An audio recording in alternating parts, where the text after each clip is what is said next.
Bonsoir et bienvenue sur ce plateau spécial. Le 27 février 2018 s'ouvrait enfin un procès qualifié d'historique, le procès du putsch manqué de septembre 2015. Le 27 février marque donc le premier anniversaire de l'ouverture de ce procès. Un an après, quels enseignements à tirer? Quels sont les coûts COUPS et les coûts COUTS de ce procès? Pour en parler sur ce plateau, des invités, j'ai avec moi Maître Olivier Yelkouni, avocat de la défense. Bonsoir, bienvenue. Bonsoir, M. Guébré. Avec nous également Maître Djervé Kam de la partie civile, avocat. Bienvenue. Bonsoir. Avec nous également Lukman Savadogo, il est journaliste, éditorialiste, directeur de publication du journal Le Soir et président de l'ODDH, l'Observatoire de la démocratie et des droits de l'homme. Bonsoir, bienvenue. Bonsoir. Et pour terminer, Wilfried Ozundi est juriste, il est ancien député sous la transition. Bonsoir et bienvenue. Bonsoir. Tout de suite, nous allons faire un petit point, un an après donc l'ouverture de ce procès. Que retenir? Voici le sujet. La salle des banquets de Ouagadougou qui fait office de tribunal refuse du monde ce jour-là. Nous sommes le 27 février 2018. Le procès qualifié d'historique du putsch manqué de septembre 2015 venait de débuter. 84 accusés au total, 75 ont été entendus, 9 sont en fuite. La grande majorité a nié les faits, quelques-uns les ont reconnus partiellement. Actuellement, c'est le passage des témoins. Mais un an après le début de ce procès, que peut-on retenir comme enseignement? On espère qu'au bout de ce procès, effectivement, on aboutira à ce nettoyage et que tous les militaires comprendront leur place dans un état de droit. Le seul souverain dans un état de droit, c'est le peuple. C'est clair et net. Tout le monde doit l'avoir à l'esprit. On ne peut pas retourner les armes du peuple contre le peuple pour quelque raison que ce soit. Je pense que ça au moins, j'espère qu'on aboutira à cela. Le mal est plus profond qu'on le croit au niveau de notre armée, au-delà même du RSP au moment des 10 événements. Et nous espérons qu'à l'issue de ce procès, on pourra arriver à avoir une armée beaucoup plus unie, beaucoup plus soudée, pour que de telles crises répétitives qui ont eu à jalonner durant l'année 2015 un régiment, fût-il RSP ou pas, ne puissent à jamais se reproduire dans aucune unité de notre pays. La manière avec laquelle le président du tribunal conduit le procès, c'est quelque chose que je trouve vraiment formidable et qui pourrait être enseigné à des auditeurs de justice sur la manière dont un procès peut être conduit. Des enseignements, mais aussi des coups de cœur et des coups de gueule. À ce niveau, le travail de la presse est diversement apprécié. Un coup de cœur, c'est que déjà, je note que la presse a fait un travail colossal. Parce que vous aurez compris que si tout ce qui s'est passé ici n'était pas retranscrit à l'endroit du peuple, on aurait quand même échoué quelque part vis-à-vis de cette approche pédagogique qu'on espère. Donc il faut rendre un grand hommage au travail que la presse fait. Même s'il y a des insuffisances, je pense qu'il faut le comprendre. Dans toute œuvre humaine, il y a des insuffisances. Quand on suit le procès et quand on prend les différentes revues de presse, on se rend compte qu'il y a vraiment un fossé énorme entre ce qui se passe au niveau du procès et le rendu. Et je vous donne juste un exemple. Lorsque vous faites un raisonnement, que vous tirez une conclusion et qu'on ne retient que votre conclusion dans les journaux, comme si tout votre raisonnement ne tenait qu'à cette bout de phrase-là, là nous trouvons qu'il y a un problème. Des critiques dont les journalistes se disent conscients. Des insuffisances, il peut y avoir, reconnaissent-ils, mais déplorent dans le même temps l'attitude de certains accusés. À des moments donnés, on a vu des accusés ici qui ont tenu des propos souvent désagréables par rapport à des comptes rendus qu'ils auront entendus dans les différents médias.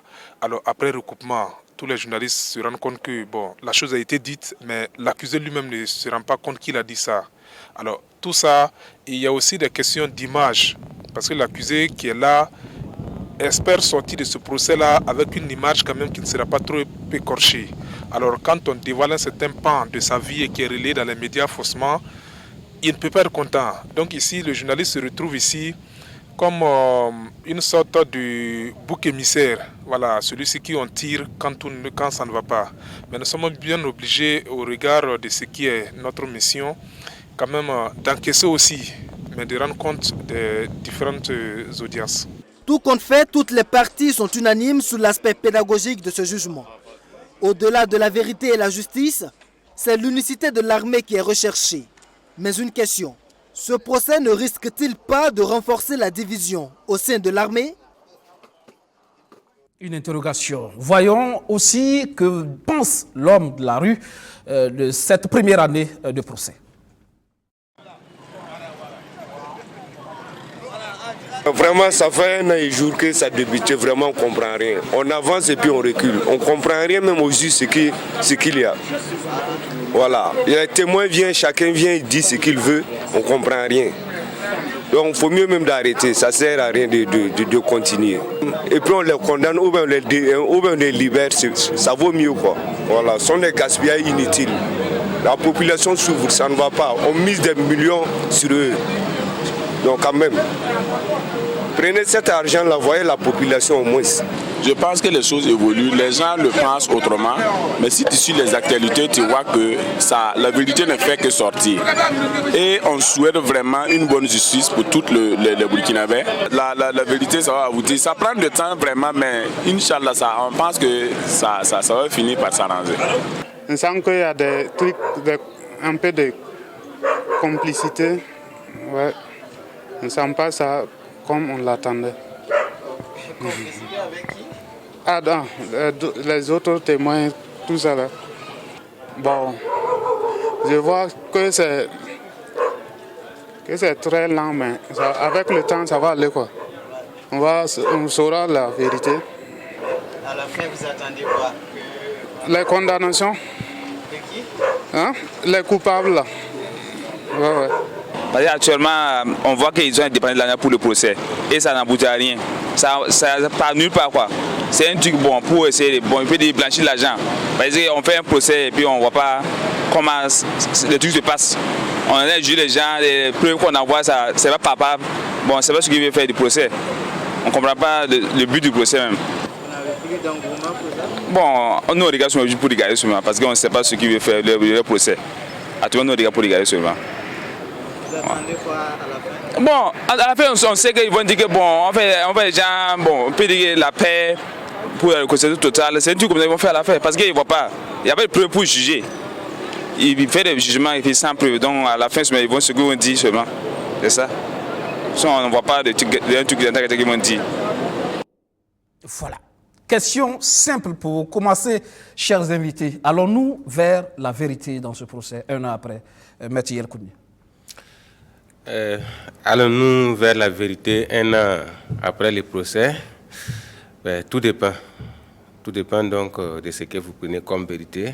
Mais dans tous les cas, nous allons vers une décision de justice. Donc ce qui est important, c'est qu'à la fin, le tribunal donc, qui juge ce dossier puisse rendre une décision donc, conformément à la loi. Donc c'est ce qui est important. Mais comme cette vérité, parce que c'est ce qui est dit ici, l'objectif c'est vérité, justice, et derrière il y a cette approche pédagogique qui est recherchée. Est-ce que, à l'étape actuelle des choses, est-ce qu'on va vers cette vérité? Bien entendu, moi je pense que on va vers la vérité judiciaire, ça on ne discute pas, mais comme je l'ai souvent dit, la vérité judiciaire n'est pas forcément la vérité. Moi ce que je considère comme la vérité, c'est ce qui se passe déjà à l'audience. C'est dommage que la population n'a pas l'occasion de suivre les débats, de suivre ce qui se passe, parce qu'elle ne le suit que donc par des comptes rendus, et ce qui n'est pas accessible à tout le monde, c'est assez compliqué. Sinon, ce qui se passe au sein donc, du tribunal militaire aujourd'hui, je pense qu'il y a quand même des révélations factuelles. Parce que dans ce genre de procès, ce qui est le plus important, ce sont les débats. Parce que les débats permettent à chacun d'avoir une idée sur ce qui s'est passé le 16 octobre 2015 et les jours suivants. Après, le juge va dire la décision conformément aux règles de droit. C'est la vérité judiciaire qu'on va accepter parce qu'un juge l'a dit. Mais après, est-ce qu'il y a une concordance entre la vérité judiciaire et la vérité des faits? C'est toujours le débat. Mais nous, en tant qu'avocats, nous souhaitons qu'il y ait le plus de rapprochement possible, humainement possible, entre la vérité des faits que nous voyons tous les jours dans la salle d'audience et ce que le juge dira, c'est-à-dire la vérité judiciaire. Le commandement de la vérité judiciaire, certainement, mais pour la vérité justement des faits, au regard de toutes ces contradictions qu'on observe chaque jour de procès, est-ce qu'on va vers cette vérité des faits? Bien, merci. Je pense aussi, comme les uns et les autres le disent, on va vers une vérité, c'est sûr, parce qu'un procès, forcément, il faut aboutir à une décision, mais une vérité qui, forcément, peut ne pas être la réalité des faits. Ça, je suis parfaitement d'accord avec. Mais il y a une chose qui est nécessaire, c'est que la vérité judiciaire se construit. Et donc, quand on suit maintenant le processus, comment cette vérité se construit, on peut déjà douter de la crédibilité, de la qualité de cette décision, de cette vérité en fin de course. Donc, je crois que c'est ça qui pose aujourd'hui le problème et qui fait que déjà, on a des appréhensions sur cette vérité qui va sortir.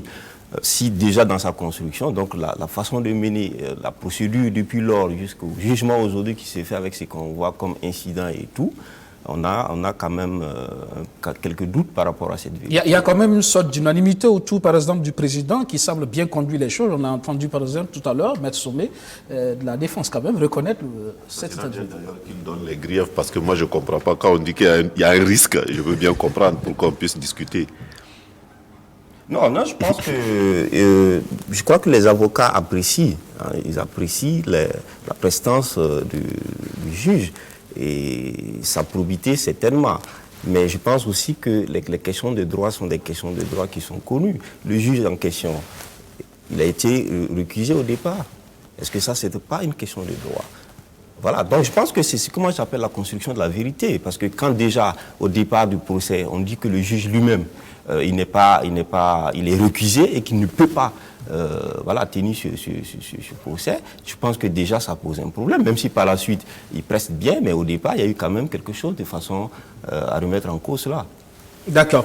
Alors, M. Zoundi, dès quoi qu'effectivement, au départ, des problèmes de forme, on a vu après, il y a eu pas mal d'avocats qui ont lâché prise, qui se sont retirés du dossier, qui n'ont pas voulu continuer dans cette façon de faire. Par la suite, effectivement, le procès se poursuit avec des avocats commis d'office. On voit tous les jours ces témoins qui défilent, ces accusés qui viennent. Certains ne reconnaissent pas des choses qu'ils ont dites au départ, au moment de l'instruction. Il y a des témoins qui arrivent. On a vu l'actualité, c'est notamment le cas du général Pegnoman Zagré, où on a estimé qu'il y a une sorte de confusion, des choses pas tout à fait exactes dans ce qu'il dit. Il dit une chose et on a l'impression que, bon, entre-temps, il dit le contraire. Il y a un problème d'exactitude dans son témoignage.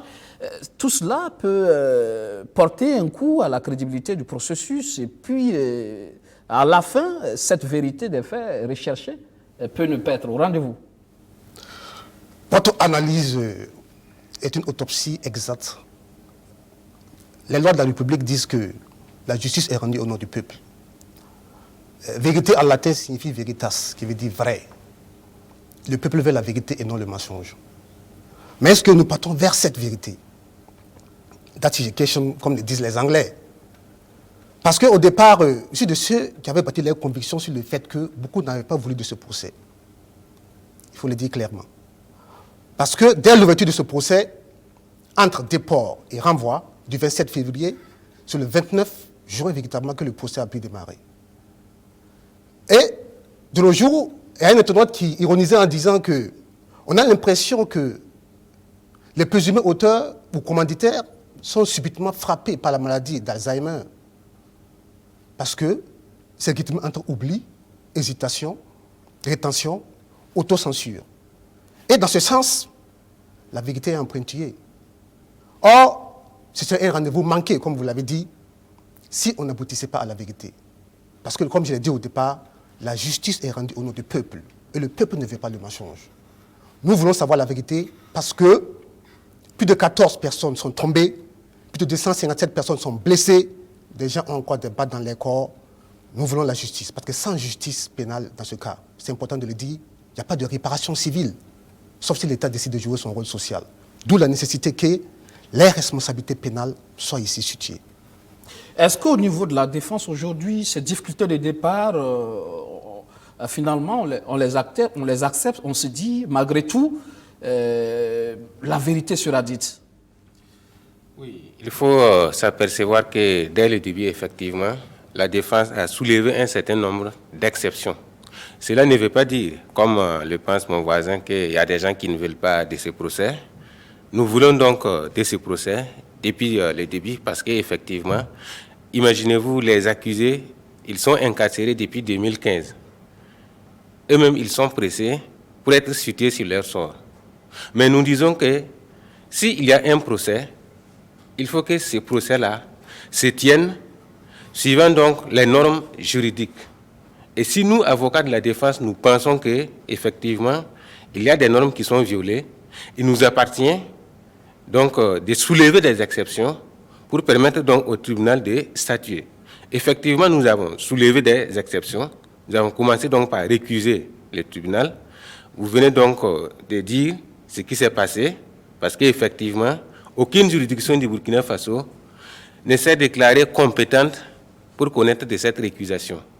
D'abord, le président du tribunal a estimé qu'au regard de sa composition mixte, parce qu'il y a des juges professionnels et des juges assesseurs militaires, il ne revenait pas à ce tribunal-là d'apprécier sa propre compétence.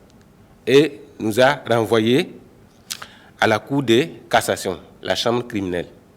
Effectivement, nous avons saisi cette chambre criminelle de la Cour de cassation et curieusement, c'est la présidente de cette chambre qui, en lieu et place de la chambre, s'est prononcée, qui s'est déclarée incompétente. La Cour d'appel a également été saisie de cette même récusation. Et la Cour d'appel a effectivement statué en disant qu'elle n'est pas compétente et c'est bel et bien la chambre criminelle de la Cour de cassation qui était compétente. Donc voilà un certain nombre de faits qui font que nous pensons donc à notre niveau que nous avons débuté ce procès-là sur une façon note. Voilà. Nous voulons effectivement la vérité comme les victimes, puisque, comme je vous l'ai dit dès le début, nous sommes incarcérés depuis presque 4 ans. 4 ans. Mais nous disons que s'il y a un procès, le procès c'est un processus. Il ne faut pas violer ces processus-là, violer ces étapes-là, parce qu'on veut la vérité, parce qu'on veut vite finir. Pour nous, la fin ne justifie pas les moyens. Donc c'est pourquoi nous avons estimé qu'il faut aller sereinement, en respectant les règles des droits, en respectant toutes les étapes. À la fin, on pourrait parvenir à une décision au-dessus de tous les soupçons. C'est la position des avocats de la défense. Au niveau des parties civiles, visiblement, il n'y a pas de viol. On estime que tout s'est passé dans les... Non, mais quand on entend notamment les avocats des parties civiles, les personnes poursuivies, bon, on a l'impression que ce sont des extraterrestres. Voilà, c'est des gens qui viennent d'une autre planète, en tout cas qui ne sont pas du Burkina. Parce que voici des gens qui ont une justice, le tribunal militaire ici en l'occurrence, qui fonctionne suivant des standards qui n'ont jamais existé dans ce pays. Souvenez-vous que la loi qui concerne le tribunal militaire a été révisée pour ce procès.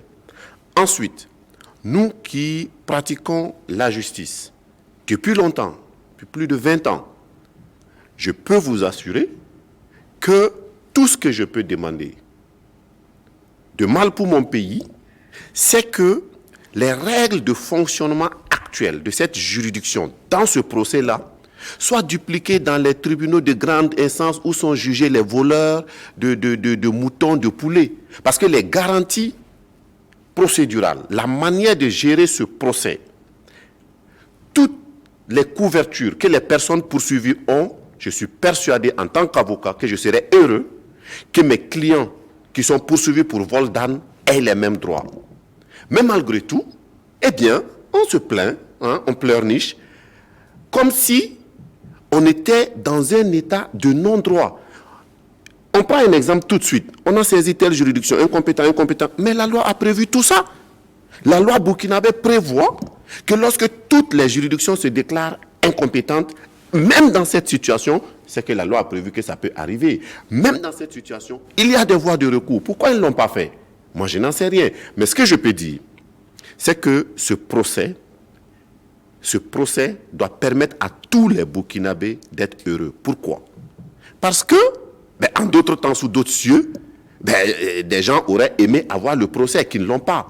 Quelqu'un qui est responsable d'un coup d'État, qui a fait près de 14 morts, qui a fait plus de 300 blessés, que l'État paye, n'est-ce pas, pour qui l'État paye des avocats pour défendre, pour qui le président du tribunal a toute la magnanimité pour rappeler à tout bout de champ leurs droits. Je vous précise que l'État n'a pas payé d'avocats pour les parties civiles. Pour l'instant, en tout cas, non, je vous le dis. Non. En plus, c'est pour dire que dans cette affaire, il y a un procès qui a à la fois un aspect juridique et judiciaire pour lequel nous allons tout le temps au tribunal, et qui a un aspect politique qui se transporte dans le palais, parce qu'en réalité, tout ce qu'on entend critiquer, ce sont des critiques éminemment politiques. Parce que sur le plan purement judiciaire, si on a quelque chose à reprocher à ce qui se passe au tribunal militaire, alors on doit fermer toutes les autres juridictions de ce pays. La dimension politique, c'est ça aussi, c'est une réalité qui peut aussi avoir un impact sur la crédibilité du processus. Bien sûr, parce qu'il est question, je pense que des gens l'ont bien dit, il s'agit d'un procès politique. Je crois qu'on ne se voile pas la face, c'est un procès politique. Et donc, dès lors qu'on est dans un procès politique, il faut bien comprendre que le procès, il ne peut pas être un procès administré comme on est dans un état, dans une situation normale où c'était un procès de droit commun. Ça, c'est évident. Alors, ce que je voudrais dire ici, c'est que c'est vrai, il y a des questions de procédure dont il est question, que les professionnels connaissent, ils maîtrisent mieux. Mais le citoyen lambda burkinabé de la rue, il a une perception qui n'est pas celle que doit ramener une justice, qui est une justice normale. Ici, le problème, c'est quoi? C'est que, par exemple, je prends un cas simple, que le jeune conducteur qui était à son PC, qu'on demande de conduire, par exemple, le général Guinguéré, alors qui le conduit, aujourd'hui, il est au procès. Alors, les chefs militaires qui ont donné, par exemple, l'autorisation à l'avion de décoller pour aller chercher du matériel à la frontière pour revenir, alors ce chef militaire, il n'est pas dans le box des accusés. Moi, je suis simple citoyen, je me pose des questions. Comment celui qui fait donc son travail habituel, voilà, il est peut-être cité, il est dans le box, et celui qui donne l'autorisation par un avion, parce qu'un avion, ça ne décolle pas comme un papillon, alors il n'est pas dans le box. Donc c'est des questions comme ça que les gens se posent, c'est des questions légitimes. Et dès lors que ces questions légitimes sont posées, on se demande quel est donc le fond de ce procès. Il est politique, c'est sûr. Donc moi, c'est pourquoi je me pose la question. Quand on dit que les procédures sont bonnes, elles sont administrées comme il faut, la loi a prévu ça, c'est vrai. Mais la vérité, c'est quoi? Est-ce que quand on pense qu'il y a d'autres personnes, la vérité est d'un côté, qu'il faut la rechercher d'un côté, et que de l'autre côté, il ne faut pas la rechercher, et qu'on a l'impression qu'il y a dans tout ce lot, dans cette armée, une catégorie qui est privilégiée, une autre catégorie qui doit dire la vérité. Bon, je pense que c'est ça aussi le problème qu'il y a dans ce procès. Zoundi, c'est aussi cela, c'est l'autre interrogation. Des acteurs qui auraient pu être aussi à ce procès pour témoigner ou comme accusés, qui ne sont pas là. Par contre, c'est un jeune qui aurait, comme il a dit, faisait le travail normalement, se retrouve là. Ça donne à réfléchir. C'est aussi l'autre enseignement aussi de ce procès. Oui, mais l'enseignement de M. Loukman n'est pas complet parce que pourquoi un procès politique? Il faut bien comprendre. Politique, pas dans le sens péjoratif du terme, parce qu'il s'agit d'une infraction politique, il s'agit d'une atteinte à la sûreté de l'État. Une infraction politique conduit naturellement à un procès politique, mais pas politico-politicien dans le sens péjoratif, comme une stratagème montée par un régime pour créer des noises à des individus qui dérangeraient le pouvoir.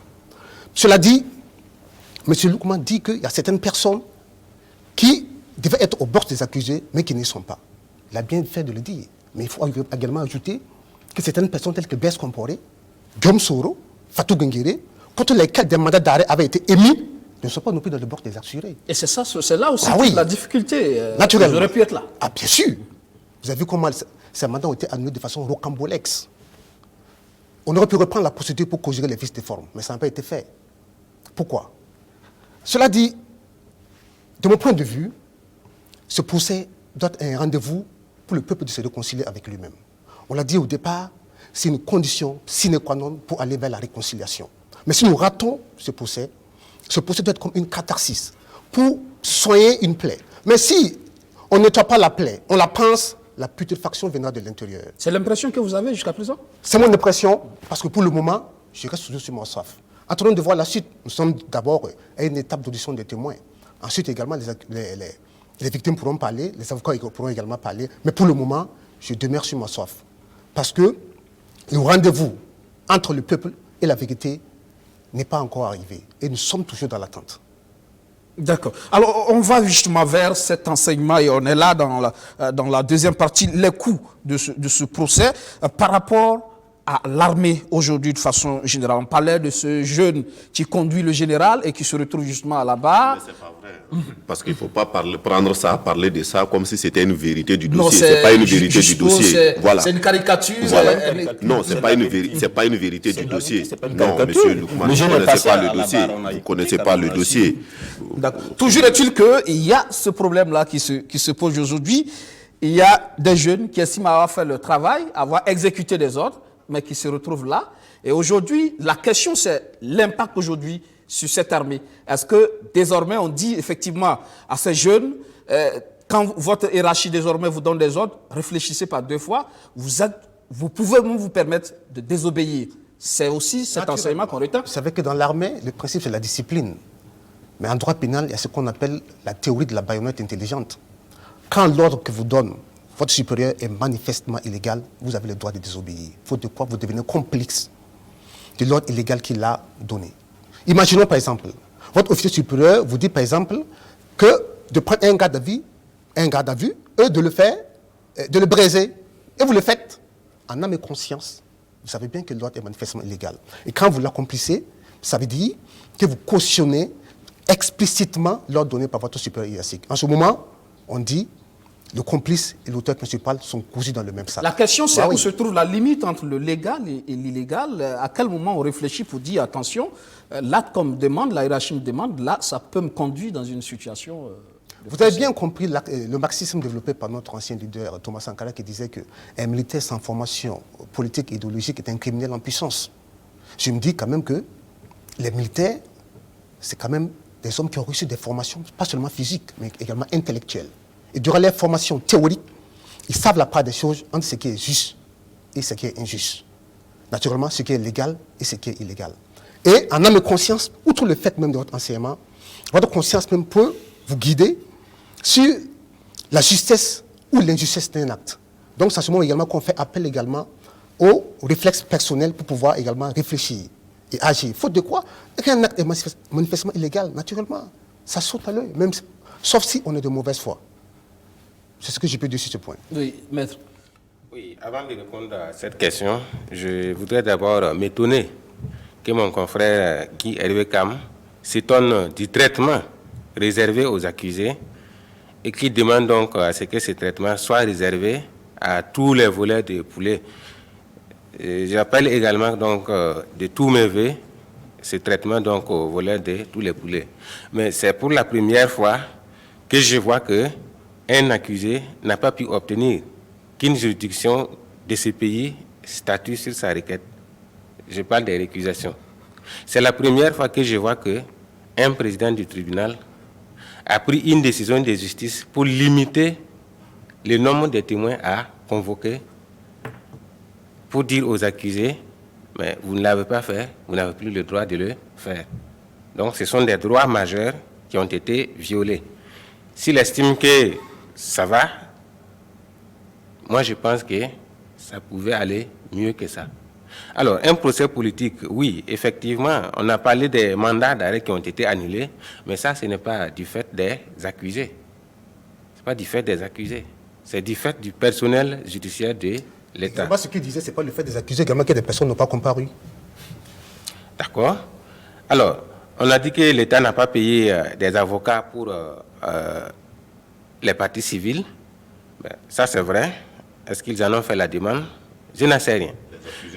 Mais c'est qu'effectivement, ici, nous sommes en matière criminelle et la loi en vigueur prévoit que quand quelqu'un doit être jugé en matière criminelle, il faut nécessairement l'assistance d'un avocat. C'est la loi qui prévoit. Ce n'est pas également donc, les accusés donc, qui se sont fait ces malins plaisirs. Alors, par rapport donc aux personnes comparantes, effectivement, nous avons remarqué, à l'issue donc de la lecture de ce dossier, qu'il y a beaucoup de choses donc, qui n'ont pas été faites. Il y a des gens donc, qui se retrouvent dans les box des accusés pour des choses pas extraordinaires. Pendant qu'il y a des gens donc, qui sont en liberté, effectivement, alors que leur implication saute à l'œil. Prenez par exemple, effectivement, du cas que Lukman vient d'évoquer ici, celui qui est rentré dans l'avion pour aller réceptionner les matériels, il se retrouve dans les boxes des accusés, mais pendant ce temps, celui qui a actionné les mécanismes, celui qui a donné son accord pour que l'avion décolle, lui, on dit qu'il n'est pas complice. Il y a des gens donc qui ont fait simplement de la sécurité parce qu'il y a des chefs d'État de la CEDEAO qui devraient venir pour les médiations. On les a coffrés et on leur dit que non, leur action, ils l'ont accompli pendant qu'il y avait un coup d'État. Pendant qu'effectivement, il y a des gars de la hiérarchie militaire aussi qui se sont déplacés à l'aéroport, qui ont fait allégeance au président du CND, mais eux, on leur dit que non, c'est des actes que vous accomplissez d'habitude. Donc, c'est l'ensemble donc, de cette situation qui nous font dire qu'effectivement, nous nous sommes retrouvés dans une situation de 2 poids, 2 mesures. Comme s'il y avait des difficultés par rapport à la qualification des charges. Non, pas du tout. Selon que... Pas du tout. Permettez-moi juste de revenir sur la question des témoins. Parce que lorsqu'on dit que le président a pris une décision pour limiter le nombre de témoins, il y a quelque chose qui ne cloche pas. La première, c'est que, effectivement, en droit, le président du tribunal a le droit de limiter le nombre de témoins. Mais, dans ce cas, ce n'est pas ce qui s'est passé. Le président du tribunal, dans cette affaire, en tout cas à ma connaissance, n'a jamais limité le nombre de témoins. Ce qui s'est passé, c'est que les accusés, notamment le général Diendéré, a voulu citer les témoins, mais il n'a pas respecté les procédures. Il n'a pas respecté les procédures. Et à partir de ce moment, le tribunal n'a pas accepté donc que de violer la loi pour permettre au général Diendéré, notamment, de citer des témoins. Et ils sont allés en procédure, pas le général Diendéré, mais le général Bassolé, qui avait fait la même chose. Ils sont allés en procédure devant la Cour de justice de la CEDEAO, mais là, personne n'en parle. Où on leur a dit, effectivement, le juge a le droit d'organiser le tribunal. Donc, il n'y a eu aucune violation de la loi. Le deuxième aspect que je veux évoquer, lorsqu'on dit, il y a quelqu'un qui a piloté l'avion, il y a quelqu'un qui est rentré dans l'avion, mais en droit pénal, il y a des éléments constitutifs de l'infraction. Il ne suffit pas, malheureusement, peut-être, ou heureusement, j'en sais rien, de tuer quelqu'un pour être coupable de meurtre, ou bien pour être poursuivi pour meurtre. Il y a ce que l'on appelle l'élément intentionnel. Donc, l'élément intentionnel rentre dans la détermination de la responsabilité pénale.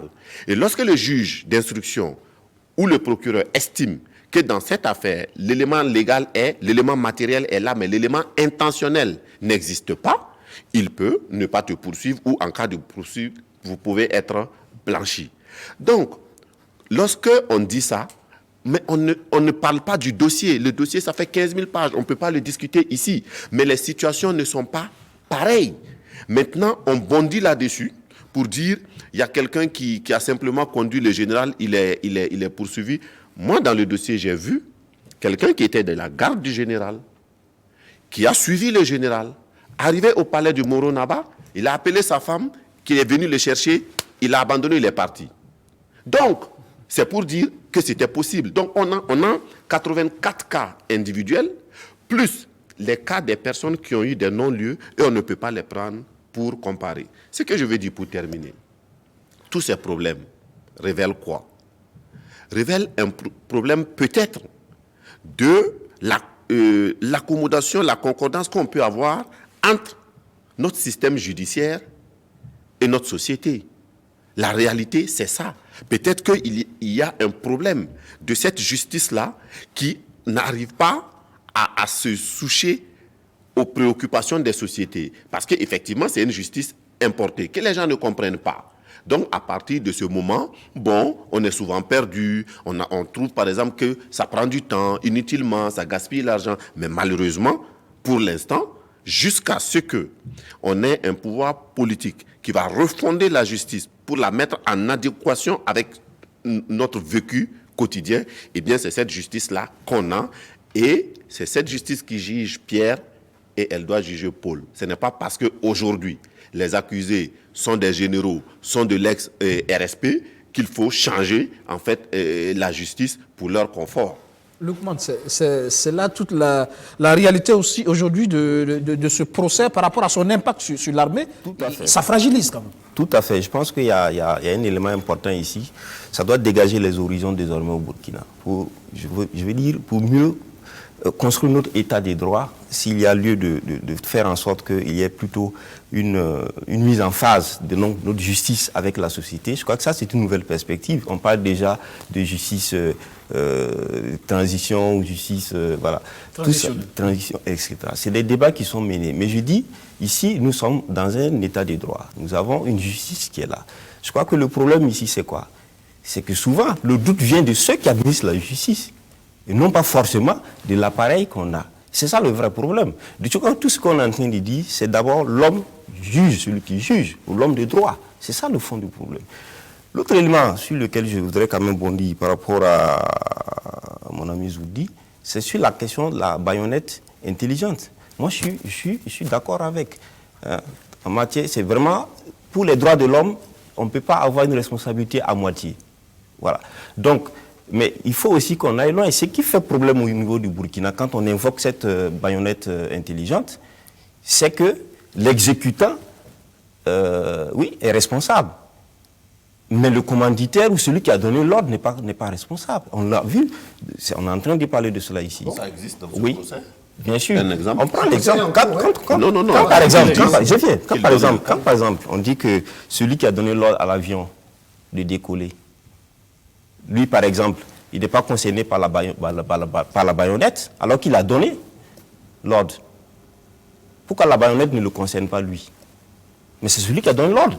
Là, vous prenez la version d'un accusé. Non, je viens. C'est ça la réalité. Je suis en train de vous dire que la baïonnette, quand vous dites la baïonnette, elle s'abat sur celui qui exécute l'ordre. Mais pourquoi celui qui a donné l'ordre dans ce cas précis n'est pas lui inquiété? Quand c'est comme ça, la baïonnette ne peut pas avoir son sens. La question c'est, est-ce que ça, justement. Cette personne a véritablement donné l'ordre?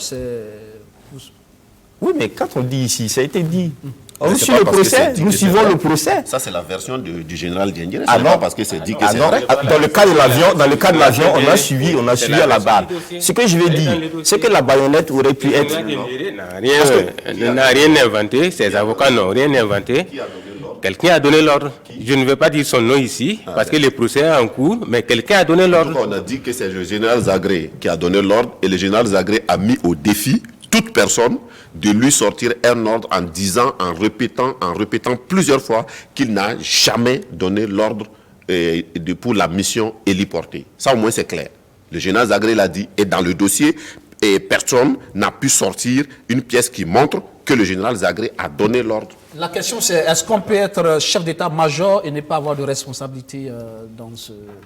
Quand on dit que le RSP était une armée, dans l'armée, c'est là que ça prend tout son sens. Parce qu'il y a beaucoup de choses qui ont été faites justement, et on le découvre, sans l'autorisation du général Zagré, sans même que ça ne soit à sa connaissance. Aujourd'hui, la question de la mission héliportée pose des questions. Parce que finalement, le chef d'État de l'armée de l'air n'était pas là au moment des faits. Le général Diendéré a toujours dit que c'est le général Zagré qui a donné l'ordre. Le général Zagré a dit qu'il n'a jamais donné l'ordre. Donc on peut même se poser la question de qu'est-ce qui s'est passé. Parole contre parole. Eh bien oui, qu'est-ce qui s'est passé? Pourquoi finalement, justement, l'autre, peut-être que le tribunal croit plus au général Zagré qu'à... Mais le général Diendéré n'est pas poursuivi pour avoir envoyé une mission en Côte d'Ivoire. pour prendre, ou quelque part pour prendre mais du le matériel. général Zagré est mis en cause pour Non, avoir je donné vais des dire, ordres. non, je vais Pourquoi ne se dire, retrouve pas dans ce excusez-moi, dossier? je vais dire, le général Diendéré est poursuivi pour complicité d'attentat à la sûreté de l'État. Il y a un ensemble d'éléments qui rentrent. Voulez-vous simplement qu'on poursuive le général Zagré pour un ordre hypothétique, pour un ordre qui n'est pas prouvé? Parce que quand vous le mettez en balance avec le général Diendéré, c'est un ensemble de faits qui rentrent dans la constitution de l'infraction pour laquelle il est poursuivi. Il se trouve qu'il y en a qui sont dans ce dossier, mais effectivement, pour des faits qui ne sont pas aussi avérés. Qui, par exemple? Tout ce beau monde qui est dans ce procès, est-ce que c'est prouvé? Parce que tout le monde nie. Attendez. Pour être dans un procès, il ne faut pas que l'infraction soit prouvée. Pour être dans un procès, il faut qu'il y ait des éléments, des présomptions suffisantes pour que vous soyez poursuivi. C'est ce qu'on n'a pas trouvé sur le général Zagré, peut-être. C'est ce qu'on n'a pas trouvé. Personnellement, je connais le dossier. Je vais vous dire une chose en termes de communication.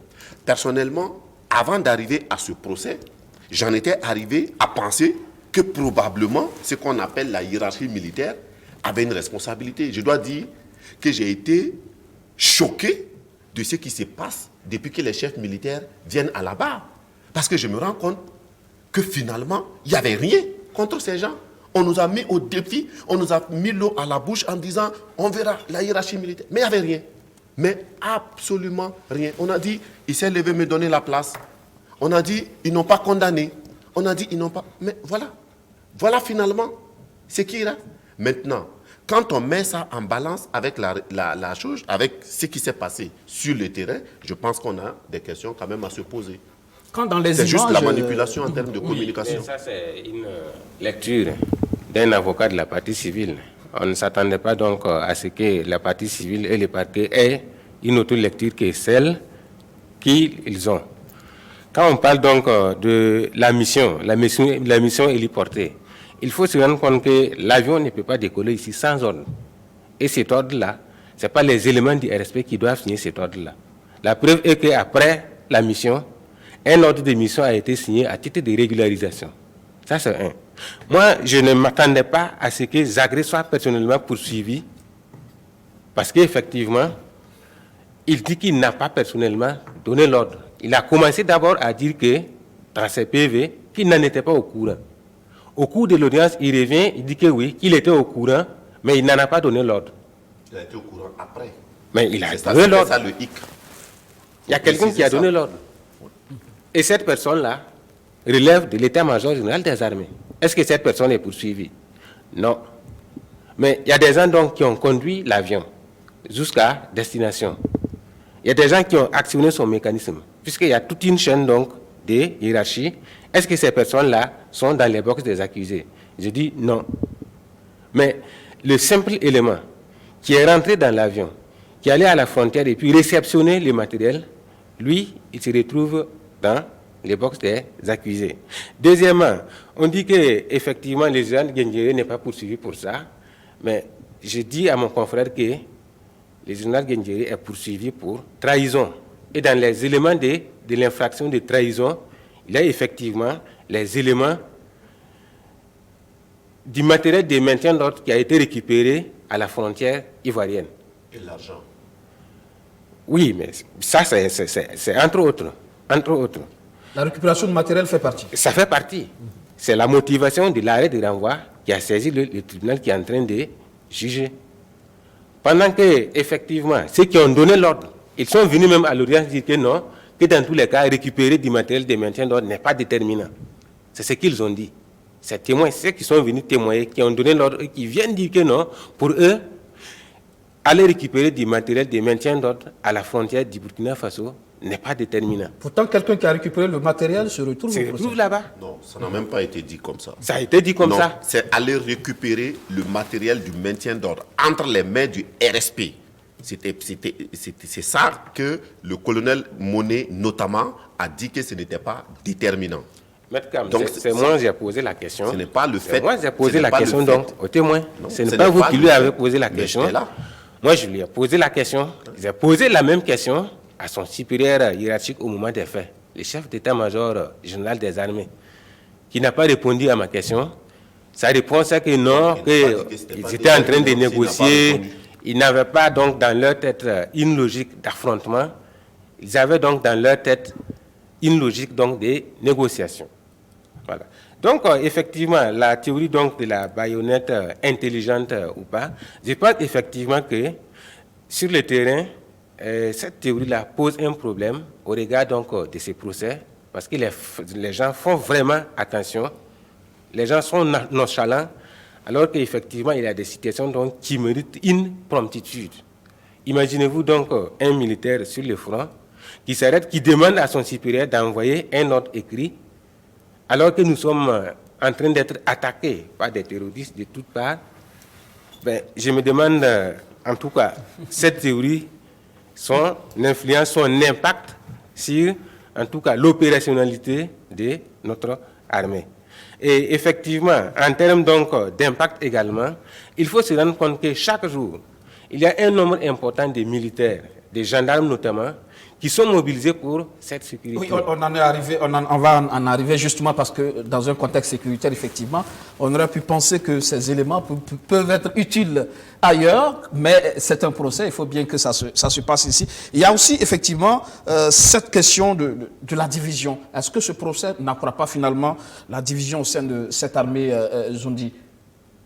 Plutôt que ça unit, est-ce que justement ce procès n'est pas en train de diviser au regard du spectacle qu'on est en train de vivre lors de ces audiences? D'abord, il faut dire que notre armée revient de loin, comme notre politique également revient de loin. Parce que dans l'histoire politique du Burkina Faso, on a connu 12 régimes politiques, dont 8 régimes d'exception. Donc, le Burkina Faso détenait la palme des pronunciamentos ici, en Afrique. Et le coup d'État de Guinguéré est venu encore augmenter le nombre de régimes d'exception. On est passé à 5. Et vous savez que l'armée a toujours été au cœur de la plupart de tous les coups d'État que nous avons connus ici au Burkina Faso. Et à travers ce coup d'État, ce qu'on peut tirer comme un enseignement de ce procès, c'est que cela nous révèle véritablement qu'au sein de l'armée, il y avait un véritable problème. Il y avait un problème de commandement. Parce que le chef d'état-major général des armées d'antan, général Desagré, a avoué qu'il n'avait aucune emprise sur les éléments du RSP, bien qu'il soit chef d'état-major général des armées, bien qu'il soit payé par l'armée. Ça cause un problème. Cela donne également raison à la Commission nationale des réformes dont Maître Kam faisait partie, qui avait recommandé que le RSP soit dissous, parce que cela constitue une armée au sein de l'armée. Naturellement, ça causait un problème au sein même de la fraternité du corps d'armes, parce que l'armée classique voyait ces éléments comme entre guillemets les enfants gâtés de la République. Et naturellement, il ne peut pas avoir de fraternité. Donc la division ne date pas d'aujourd'hui. La division datait depuis belle lurette. Mais elle est renforcée. Mais ce procès est venu mettre à nu cette division. Se rentre dedans. Mais bien sûr, c'est naturel, c'est le procès. Voilà. Il faut se rentrer dedans également dans un débat contradictoire, sain, pour que la vérité puisse se manifester. Ça, c'est normal. Mais après ce procès, il faut tirer les enseignements, passer les plaies et véritablement procéder à une réforme profonde de notre armée pour sceller véritablement la fraternité entre les corps d'armes. Sinon, avant, il n'y a pas de fraternité et ça ne date pas d'aujourd'hui. Le procès est venu mettre à nu cette dissension et cette division au sein de notre armée burkinabé. Loukman, c'est un spectacle qui n'honore pas cette armée Non, bien sûr. Je peux même dire que Dieu merci que ce procès n'est pas à Mondovision, parce que ça aurait été mettre toutes les contradictions et toute la réalité, j'allais dire, de notre armée à la face du monde, parce que les avocats extérieurs qui sont venus ont noté des ambiguïtés dans ce procès qui sont de nature, et certains ont reconnu que ce procès-là allait totalement détruire notre armée. Et ce n'est pas faux. Alors, ce qui est important de dire... Ça révèle peut-être trop de tigre en papier Ça, je ne sais pas. C'est peut-être l'expression du président du Faso, mais pour moi, pour le respect que j'ai pour l'armée burkinabé, je ne crois pas qu'un seul soldat soit un tigre à papier. Ce que je peux dire, c'est que notre armée, après 2011, avec la mutinerie, a connu quand même des problèmes, parce que c'est la première fois, et certains l'ont dit, qu'on voit une armée, un groupe dans une armée, aller en fait s'en prendre à un groupe dans la même armée. On a vu par exemple ceux qui sont partis de Ouagadougou pour aller mater Bobo Dioulasso. C'était vraiment... Je ne nomme pas. Ce que je sais, c'est que c'est dans l'armée qu'on a déjà vu ça. Et ça c'est un élément très instructif par rapport à cette crise de l'armée. Et puis après 2011, on a eu 2014 avec l'insurrection. Après l'insurrection, ce qui s'est passé. On a vu par exemple que l'armée dans son unité a rompu simplement parce que le général Zida, alors tout simplement lieutenant-colonel, s'est imposé au chef d'état-major général. Oui, mais écoutez, avec l'aide bien sûr de la classe politique, de la société civile. Mais non. Ça, c'était clair. Donc c'est pour dire les généraux l'ont dit à l'audience. Oui, le général Bassolé l'a dit. Ça a été dit à l'audience. Laissez-moi terminer. Ce que je vais dire, c'est pas moi, je nomme pas les corps. Ce que je suis en train de dire, que notre armée a connu des convulsions. C'est ce que je suis en train de décrire. Et quand, par exemple, la question de la discipline est venue là, déjà, quand, par exemple, un lieutenant-colonel s'impose à un général, qui est donc du reste, qui est le chef d'état-major de l'armée, évidemment, il y a un problème. Et sous la transition, ça a continué, parce que sous la transition, on a vu la relecture, donc, comment on appelle ça, la relecture pour les grades. Oui, pour les grades, voilà. Alors là également, on a vu comment les choses se sont passées. Et on a vu comment les choses se sont passées. Donc, sous la transition, il y a eu beaucoup de problèmes, de conflits entre, d'une part, le RSP, la hiérarchie militaire et tout ça. Donc ça aussi, ça crée un problème jusqu'à ce que le coup d'État vienne. Donc moi, ce que je vais dire ici, c'est que c'est quoi? Notre armée est suffisamment politisée. Vous avez une hiérarchie militaire qui est politisée. C'est ça aussi la réalité. Donc du coup, vous avez à l'intérieur de cette armée-là, une hiérarchie donc qui est politisée, qui est plutôt suivant les courants politiques du jour, donc qui crée un véritable problème. Donc je suis d'accord que ce procès-là est venu tout simplement mettre à nu cette réalité que notre armée est une armée vraiment à problème. Et mieux, ce procès va encore l'approfondir parce que la question de la baïonnette intelligente, Maître Yilkoundi le disait. Aujourd'hui, si vous envoyez un soldat sur le terrain, il ne va pas exécuter l'ordre. Il a donné des ordres à un jeune là, voilà. Un soldat qui est revenu lui demander, chef, est-ce qu'il s'agit là d'ordre justement, est-ce que qui peut m'amener là où vous savez? C'est pas la baïonnette magique, c'est pas la baïonnette intelligente. Le problème, c'est comment on l'applique. Parce que si vous donnez un ordre à quelqu'un et que demain, c'est cette personne qui se retrouve à être seul à supporter la responsabilité de l'acte et que celui qui a donné l'ordre ne le supporte pas, mais demain, si vous lui donnez un ordre, il ne le fera pas. Mais si la responsabilité est portée à la fois par celui qui donne l'ordre et celui qui l'exécute, la baïonnette magique a tout son sens et elle ne serait pas un problème. Mais c'est parce qu'ici, elle est mal exécutée. Alors déjà, permettez-moi quand même de relever des contre-vérités. Quand on vous dit que le problème de discipline dans l'armée a commencé en 2015 ou 2014, j'en sais rien, mais ce n'est pas sérieux. Pas du tout sérieux. En 2011, quand des militaires du RSP vont tirer sur le domicile du général, quand ils font fuir le président du FASO, ce n'est pas de l'indiscipline, ça? Avant ça, il y a eu, en 2006, en décembre 2006, les militaires se sont mutinés dans ce pays. Même en 1999, ça s'est passé. Mais quand on veut dire ça, c'est tout simplement pas sérieux. Revenons sur la question de la baïonnette intelligente. Il ne faut pas manipuler les concepts comme ça. Dans l'armée, les militaires sont formés. Il y a un texte, le règlement de discipline générale de l'armée, qui est enseigné à tous les militaires, du Lakourou au général. Il y a le statut. Et ce n'est pas applicable à l'armée burkinabé. C'est applicable à toutes les armées du monde. Il y a les textes, mais il y a la réalité de l'application parfois. On doit respecter les ordres du chef. Mais bien entendu, quand tu exécutes un ordre manifestement illégal, vous, comme le chef, vous êtes responsable. Mais quand on l'applique au cas du coup d'État, moi je veux bien, est-ce qu'on veut me dire qu'il y a un militaire sur les 1300 du RSP qui ne savait pas que le coup d'État était illégal? Donc, les militaires qui ont exécuté des ordres dans ce coup d'État-là pensaient vraiment, je pense quand même qu'il ne faut pas les mépriser jusqu'à ce point. Ils le savaient, mais ils l'ont fait en connaissance de cause. C'est ça l'élément intentionnel. Je pense que... Est-ce que les autres chefs... Excusez-moi que je termine. Quand on dit, parce que la question que vous avez posée, est-ce que ce procès ne va pas exacerber la division de l'armée? Je trouve que la question en elle-même pose problème. Parce qu'elle insinue peut-être qu'on aurait pu trouver une solution que le procès. Non, moi j'ai dit, c'est une question. Peut-être ça peut être un mal, mais c'est forcément un mal pour un bien. Parce que lorsque vous avez une plaie, vous pouvez choisir de la bander, de bander votre plaie puante. Le jour où vous allez ouvrir, c'est qu'elle est partie avec le membre.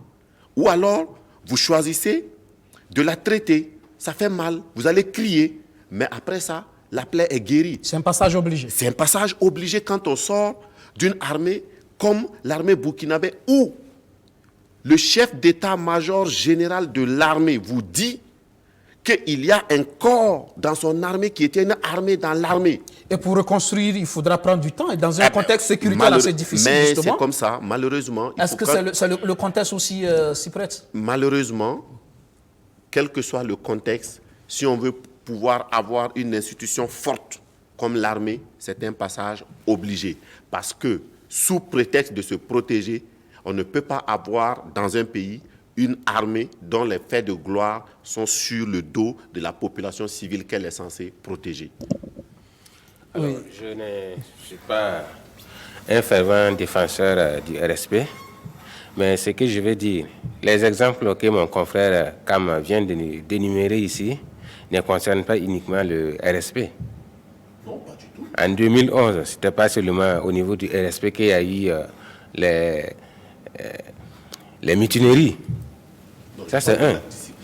Deux. Alors, quand il parle donc du chef d'état-major général des armées qui disait que l'armée et le RSP étaient une armée dans l'armée, mais ça, quand même, moi, je ne suis pas d'accord avec lui. C'est votre opinion. Je ne suis pas d'accord avec lui. Puisqu'effectivement, ils sont arrivés donc à prouver que depuis 2000, il y a un décret qui a été adopté et qui rattachait le RSP à l'armée de terre. Et le chef d'état-major général de l'armée de terre relevait du commandement direct du chef d'état-major général des armées. Qu'il vienne nous dire ici que non, le RSP était une armée dans l'armée, je n'avais aucune emprise sur le RSP, moi je pense que ce n'est pas vrai. Et si c'était vrai, même si c'était vrai, il est arrivé depuis quand? Il est arrivé depuis quand aux commandes de l'armée?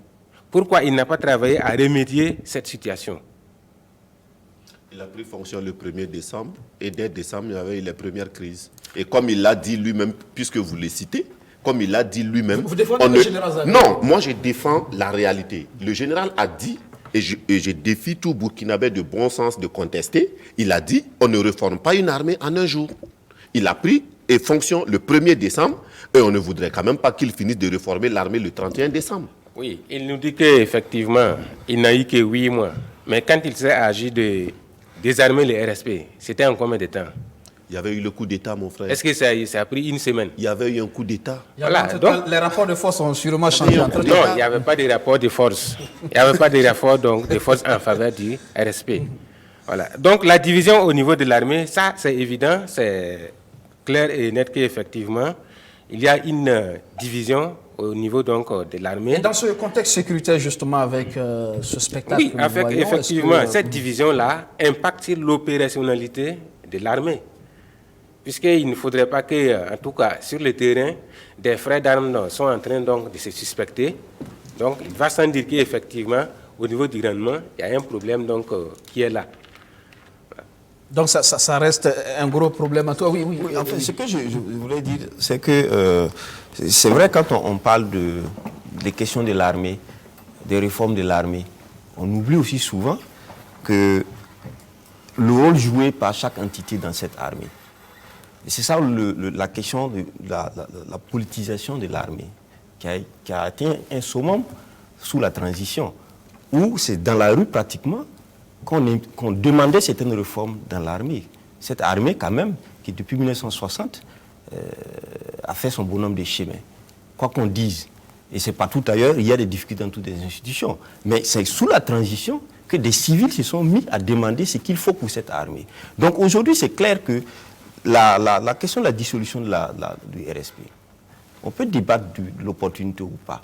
Mais quand on a dissous le RSP, qu'est-ce qu'on a mis? C'est ça aussi la question de la réflexion. Comment on pense stratégie quand on pense qu'il y a une réforme à faire comme celle-là?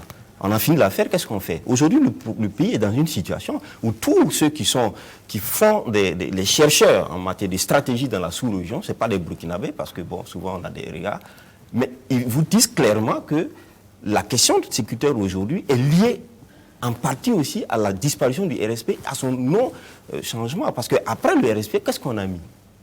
La question aussi est là. Donc je dis ici que tout le problème qu'on est en train de dire, ce n'est pas de dire que c'est le RSP qui était sur quand vous parlez comme ça, est-ce que vous savez que dans le RSP, il y avait un groupement antiterroriste qui était fort que d'une centaine de membres? Je pense quand même que on est à un niveau où on peut comprendre certaines choses. Et quand vous dites, les spécialistes de la sécurité, les quoi? Moi, je défie quelques spécialistes sérieux de venir dire ça en face. Le RSP était divisé en unités. Et les 1200 hommes du RSP, ils sont partis où? Maître Hervé Kam, je peux vous rappeler, je peux vous citer quelqu'un.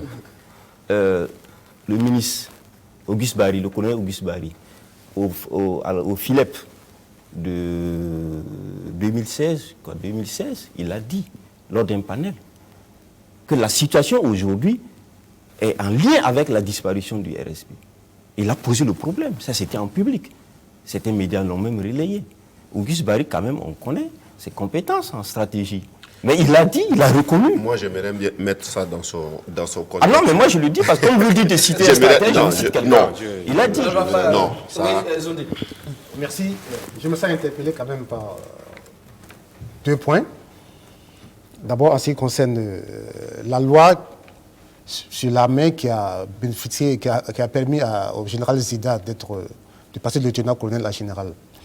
Il faut dire que je vois beaucoup de littérature sur cette loi, mais il a lieu de préciser. Étant un ancien acteur de la transition, à savoir j'étais député de la transition, comme vous l'avez dit au départ, pour qu'une loi soit votée, il faut que la loi soit suivie d'un exposé de motifs. Et dans l'exposé de motifs, je me souviens très bien de ce jour, comme si c'était hier, il a été démontré qu'au sein de l'armée, on peut passer d'un grade à un autre grade si on accomplissait, entre guillemets, des hauts faits d'armes.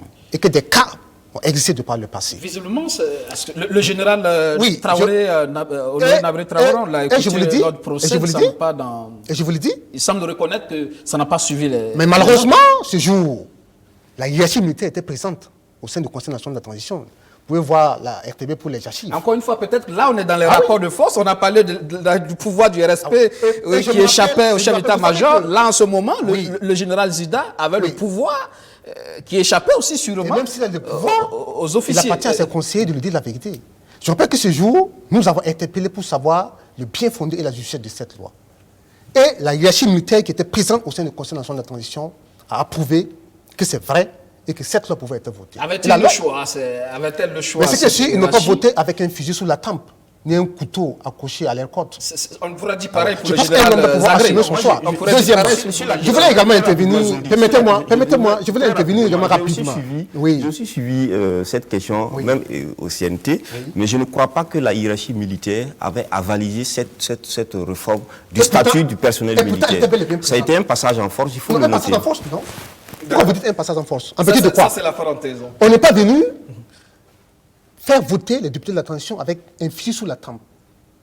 Et ce jour, le ministre de la Défense, qui a été porteur de ce projet de loi, qui émanait du gouvernement, est venu défendre la loi, en présence de la hiérarchie militaire. Et vous pouvez revoir les archives. Et je me rappelle comme si c'était hier. Et des exemples ont été donnés pour des sous-officiers qui ont tellement excellé dans le sport qui les a permis de gravir des échelons pour avoir des grades supérieurs. Ça a été donné. Je me rappelle comme c'était hier.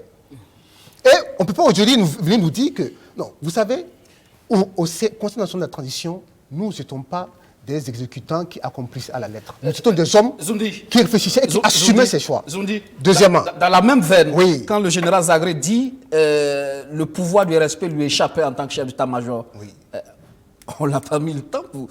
Là aussi, ça répond à la même logique. Je veux dire que est-ce qu'effectivement, le lieutenant-colonel Yacouba Isaac Zida n'avait pas tellement de pouvoir qui échappait justement à la hiérarchie militaire, si bien que, bon, même si on voyait la réalité, on l'accepte malgré tout.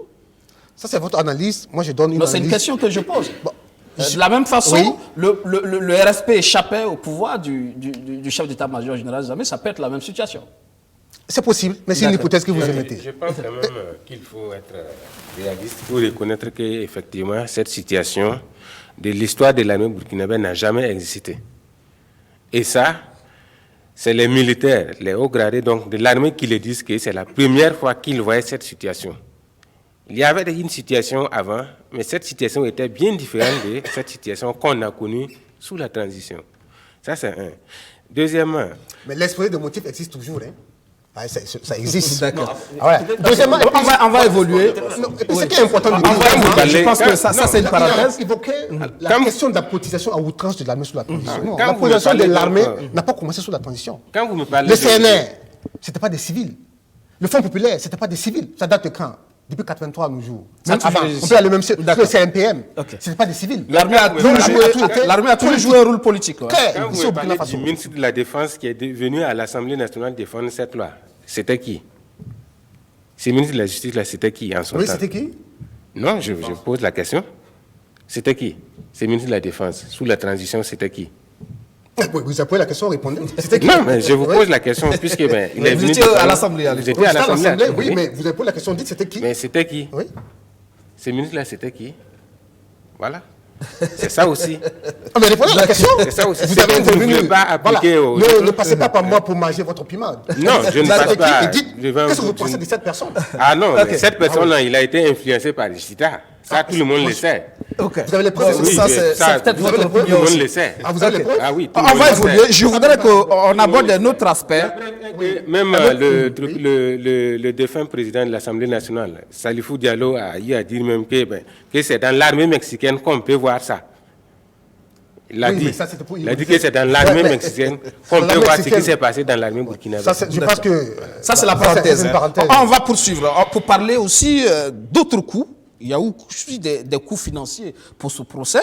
Là, on pourrait aussi s'interroger sur, effectivement, ces coûts-là, parce que c'est aussi le budget de l'État. Ça coûte cher au pays aujourd'hui. Quand vous prenez la location de la salle, c'est loué, je suppose, c'est bien ça. La salle est louée. Ça fait 1 an maintenant que le procès se déroule. Vous avez la prise en charge du parquet, du président du tribunal, des juges, des greffiers, des gardes, qui viennent régulièrement, qui sont là. Les avocats commis d'office. Tout ça, c'est aussi un coût financier pour un pays aussi pauvre que le Burkina. Écoutez, on organise des élections à 30 milliards ou souvent plus. Hein. Moi, je pense qu'il y a un coût, mais comme on le dit, la démocratie a un coût. Est-ce qu'il ne fallait pas investir de l'argent pour tenir ce procès, pour juger des gens qui sont détenus? Et pour l'avocat que je suis, la réponse, elle est oui. On n'a pas d'autre choix. Le jeu en vaut la chandelle. Forcément. De toute façon, ce procès est une étape importante dans le Burkina nouveau. Et il était important qu'il se tienne, et il était important qu'il se tienne conformément aux règles de droit. Quand je dis conformément aux règles de droit, je ne dis pas conformément à ce que veut être, ce qu'une partie souhaite que soit la règle de droit. Parce qu'il y en a qui condamnent d'office. Hein. Pardon? Les partis qui condamnent d'office. Qui condamnent d'office. Ils sont la présomption d'innocence. Non, mais ça c'est normal. Écoutez, le citoyen lambda, la victime qu'elle condamne, il n'y a aucun problème. Ça ne constitue pas du tout, mais alors là, pas du tout un problème. La présomption d'innocence impose des obligations à certaines personnes qui ont juste une autorité, ce n'est pas à tout le monde. Donc, pas à vous, la partie civile. Non, moi j'ai pas du tout. La partie civile n'est pas concernée par la présomption d'innocence. Elle peut dire tout ce qu'elle veut. D'accord. Oui, maître. Oui, là je dis que mon confrère donc, est en train de se contredire, puisqu'il s'est étonné du traitement clément que bénéficiaient les accusés. Ce traitement-là, c'est y compris leur logement, les moyens de transport, la nourriture et autres. Non, pas du tout. Et ils viennent nous dire que bon, la démocratie n'a pas... Non. Il s'est étonné en tout cas. Je me suis étonné du traitement et a demandé à ce que ce traitement soit étendu à tous les voleurs de poulet ici. Ça, c'est sur ce plateau. Oui. Ça, c'est... Mais sur la procédure. Oui, si les procédures, je suis d'accord donc avec... Auriez-vous souhaité que le général Diendéré soit toujours en prison sans un début de jugement?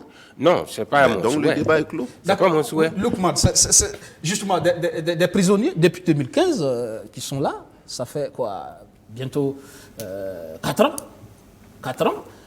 On imagine cette prise en charge au niveau... C'est quand même une prison de luxe, hein, la Maca. Bon, je ne sais pas parce que... Et ça coûte cher, ça coûte cher tout de même. Je ne sais pas s'il y a des prisons de luxe. Mais dans tous les cas, il y en a qui s'en sont sortis malades. Hein, donc on ne peut pas dire que c'est des prisons de luxe. Ce n'est pas des prisons à la façon à La Haye, où ça se passe, où les gens sont dans des grands jardins. Je veux dire, au-delà de tout, donc, la prise en charge de ces prisonniers-là nous coûte excessivement cher. Moi, je suis défenseur des droits de l'homme. Je ne peux pas dire que la Maca est une prison douce. Nous sommes en train d'évaluer les coûts. Nous sommes en train d'évaluer les coûts. Il n'y a pas d'échelle. Nous parlons de cette prise en charge. Ce que je vais dire, effectivement. Et là, quand on a suivi le reportage au début, c'est le citoyen lambda qui pense coût déjà, qui trouve que c'est cher payé, et pour ce qui va sortir peut-être, qui ne va pas satisfaire. On est allé chercher la vérité, on est allé chercher la justice, mais les gens se rendent compte que finalement, quand on regarde tout ce qui se fait, c'est comme quelque chose qui ne va rien donner. Donc, il y a des dépenses qui se font, qui trouvent que c'est du gaspillage. Ça, c'est le citoyen lambda qui le dit. Et alors, nous autres, qu'est-ce qu'on va dire également? Qu'est-ce qu'on va dire également? Mais c'est ça le problème. Et moi, je vais aller plus loin. Et c'est pas, bon, les frais qui sont organisés et tout ça, d'accord. On dit que c'est le coût de la démocratie, d'accord. Mais en même temps aussi, il faut qu'on accepte que le coût de la démocratie vaille le coût, vaille le prix. Parce que si on fait un procès, Maître Kam parlait tantôt de la présomption d'innocence, etc. Mais il y a des principes qui sont des principes internationaux de droit. C'est les principes internationaux. La justice équitable, c'est un principe, on ne peut pas y déroger. Donc quand déjà dans le regard même, on sent qu'il n'y a pas de justice équitable, il n'y a pas une bonne administration de la justice, déjà, on se pose des questions. Et les coûts qui sont mis sont pourquoi? C'est ça le problème. Vous avez vu, lors de la procédure, vous avez pris simplement le procès. Il n'y a pas que le procès. On a fait peut-être 2 ans de procédure, d'instruction. Ça aussi, ça a coûté de l'argent. Beaucoup d'argent. Beaucoup d'argent. Aujourd'hui, au jugement, on a dit non, que ça allait finir vite. On est déjà à 1 année. On ne sait même pas quand ça va finir. Voilà. D'ici là que peut-être... électronique, voilà. Je pense que ça a coûté 347 il y a un élément important. Mais pourquoi personne ne parle du coût des dégâts, du coup d'État? Non, on est en train d'évaluer là. Ça c'est évident. Ça, c'est évident. Ça, c'est évident. Je crois qu'il y a la réparation qui va venir. Qui va réparer? Il y a la réparation qui va venir. Il faut d'abord qu'il ait des responsables. Qui va réparer? Dans tous les cas, le procès va aboutir, il aura la réparation. Mais ce que je suis en train de dire, ici, regardez, par exemple, lors de l'instruction, on a engagé des experts, un expert informatique. Et lors du jugement, on a vu le scandale qui est apparu. Jusqu'à aujourd'hui, ce scandale n'est pas réglé. C'est-à-dire qu'on constate des choses, des malversations qui apparaissent, mais jusqu'à aujourd'hui, aucun organe de contrôle de l'État ne s'est donc invité dans la question. Sur le sujet. Non, ce n'est pas parce qu'un accusé a dit qu'il y a un scandale qu'il y a un scandale. Mais est-ce que ça ne suffit pas pour que les structures en charge de la justice viennent? Si les autorités ne viennent pas, peut-être qu'elles savent et qu'elles ne viennent pas. Moi, j'en sais rien. Mais je dis tout simplement que mon voisin de gauche, qui est un responsable d'une organisation des droits de l'homme, qui a un journal d'investigation, comme il le dit, mais c'est un sujet d'investigation. Allez-y voir. Allez-y voir. S'il y a vraiment un problème, moi, je sais que ce pays est un pays fait d'hommes intègres. Beaucoup de gens vous suivront. Mais maintenant, qu'un accusé... Attendez, moi qui vous parle, je suis très bien placé pour relativiser, mais alors au niveau 0, ce qui vient de la bouche de ces accusés-là. Parce que moi, combien de ces personnes ont dit il a pris tant de francs, mais c'est que c'est faux. Mais comment vous voulez qu'on puisse aller sauter sur des... Parce qu'un accusé est venu dire que lui, il a vu le marché. Ce monsieur, son supérieur était là, à l'audience aujourd'hui. Je pense quand même qu'il faut éviter de juger sur des paroles. Il faut juger sur des faits. Est-ce que M. Savadogo a vu le dossier? Je voudrais dire à Maître Kam, mais non, il y a des dossiers. Moi, je voudrais dire à Maître Kam, moi, je ne m'en tiens pas. Tout ce qu'il y a comme pièce dans ce dossier. Je ne m'en tiens pas à la déclaration d'un accusé. Moi, j'ai eu le dossier de M. Sanfo longtemps avant. Je l'ai même publié. J'ai tout le fond du document concernant ce marché précisément. Donc, je sais ce qui s'est passé dedans. Donc j'ai dit, il y a eu de la surfacturation. Moi, et c'est plus tard quand ça a éclaté. Moi, je m'étonne aujourd'hui que ce soit de l'argent qui a été, disons, gaspillé de cette sorte-là dans le cadre de ce procès et que les organes de contrôle de l'État ne réagissent pas et que personne ne dise rien. Moi, c'est la question que je me pose. Sinon, je sais de quoi il s'agit. Ce n'est pas la parole d'un accusé. Moi, j'ai traité le dossier bien avant. Donc, j'ai tous les éléments. C'est prendre ses convictions pour la réalité. Et beaucoup de gens le font malheureusement. Pour tous les camps. Oui, non, moi je ne donne pas de position personnelle. Je ne donne pas, j'ai dit, si il y a des faits, il y a des procédures, si M. Savadogo Loukman pense que ça constitue un fait, il a les arguments. Mais alors là, s'arrêter, s'asseoir sur un plateau, parce qu'un accusé qui dit justement que c'est parce que lui, il a créé des problèmes par rapport à ça, qu'il est poursuivi. Alors que fond de dossier. Je vais vous dire Pourquoi une chose. Vous doutez je vais vous dire une chose. Les écoutes révèlent quoi? Moi, j'ai vu dans les investigations téléphoniques des messages que le lieutenant a envoyés me concernant et qui sont des faits vrais. Lorsque le lieutenant fait un message pour dire Maître Cam est à tel endroit, au moment j'étais à tel endroit. Donc, même sur ces faits-là, je suis bien placé pour dire qu'au moins sur ça, il n'y a pas eu d'invention. Le général Bassolé, qu'est-ce qu'il a fait? Ils ont toujours dit que les investigations sont de la manipulation. Rien que le jeudi passé, le 21, nous étions à Abuja avec le général Bassolé qui poursuit l'État burkinabé pour l'avoir écouté. Pour l'avoir écouté. On est en train d'échanger de Je pense qu'il y a de la manipulation. Il y a de la manipulation et il faut le reconnaître. Je n'ai pas dit, je ne parle pas de l'objet, du résultat de l'enquête ou des investigations électroniques. Je dis le marché qui est passé. Oui, mais je n'ai pas dit marché avec des pincettes. Non, je ne parle pas des pincettes parce que moi, ce n'est pas un accusé qui me l'a dit. Parce que lui, il dit, c'est parce que j'ai contesté le montant quand on m'a poursuivi. C'est ce qu'il dit. À partir de ce moment, ce n'est pas ce qu'il dit. Il y a des factures. Quand vous faites, c'est ce qu'il dit. Mais pourquoi il n'en a jamais parlé si ce n'est pas parce qu'il a été mis en inculpation? Pourquoi? On parle de compromis, d'arrangement. Rien avant, bien sûr. Il a encore juré aujourd'hui, la main sur le cœur, que son honneur ne lui permet pas de rentrer dans des faux coups. Or, cette affaire, il ne l'a jamais dénoncée.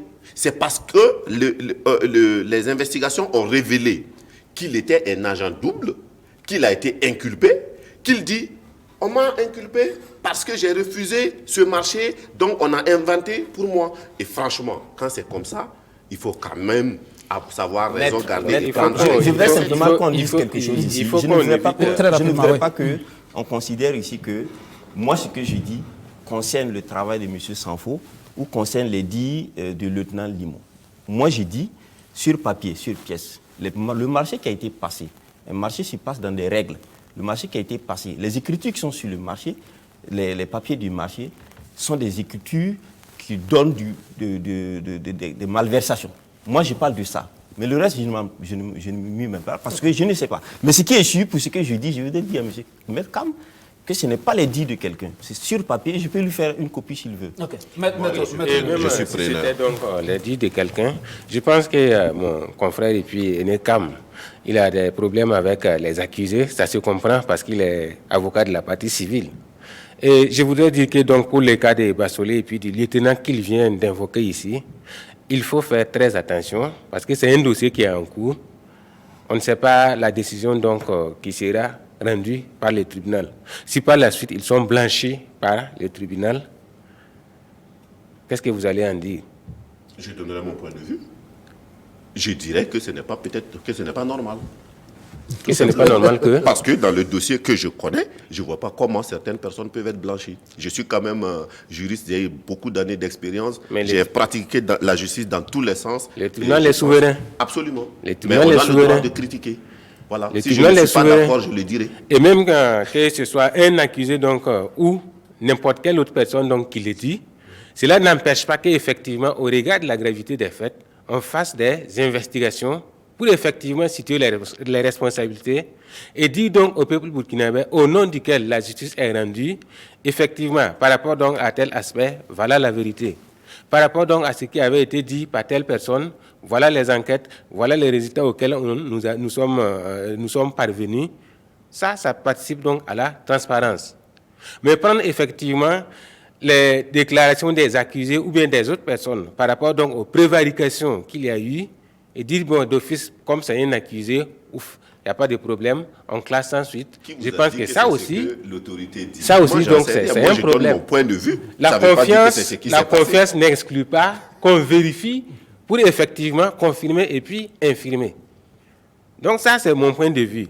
Au regard effectivement donc de la somme et au regard effectivement donc de ce qui a été dit, moi je pense effectivement qu'on aurait dû en tout cas mener des enquêtes pour sortir donc des résultats et présenter ces résultats au peuple burkinabé pour dire voilà donc les résultats et chacun donc va en tirer des conséquences. Monsieur Zoundi, c'est aussi cela la vérité recherchée. Je les invite d'ailleurs que dès demain, ils se rendent pour voir le procureur à cet effet.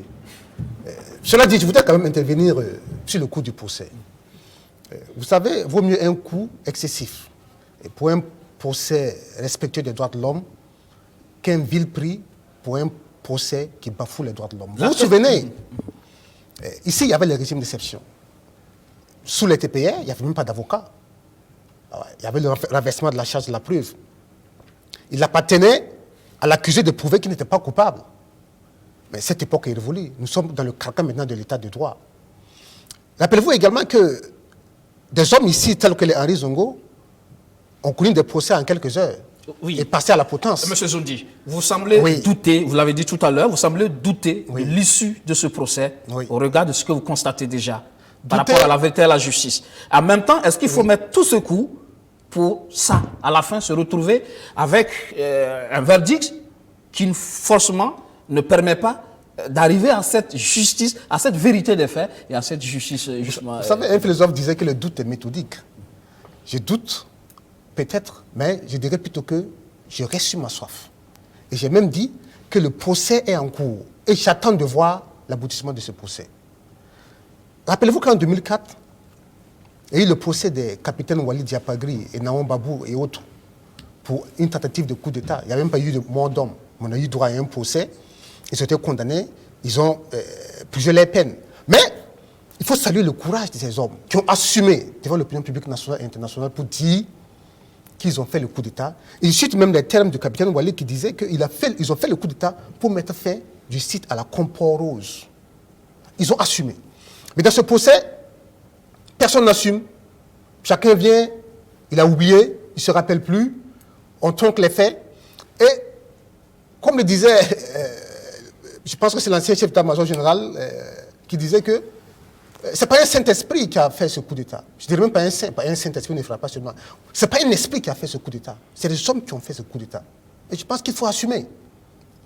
S'ils n'assument pas également, il appartient bien sûr à la juridiction du jugement de déterminer les coupables qui soient punis conformément à la loi et que les victimes également bénéficient d'une réparation. Je ne veux pas quand même aller dans son sens quand il parle d'assumer les acteurs donc, qui ont oublié. Bon, moi je ne vois pas en tout cas une loi qui oblige un accusé à dire qu'ils assument. Et d'ailleurs, un accusé n'a pas à dire qu'ils assument, je reconnais les faits. Il appartient au tribunal de travailler avec perspicacité, avec pugnacité, pour confondre l'accusé. La loi n'avait pas obligé Walid Diapagri à assumer, mais ils ont assumé. D'ailleurs, une question d'honneur.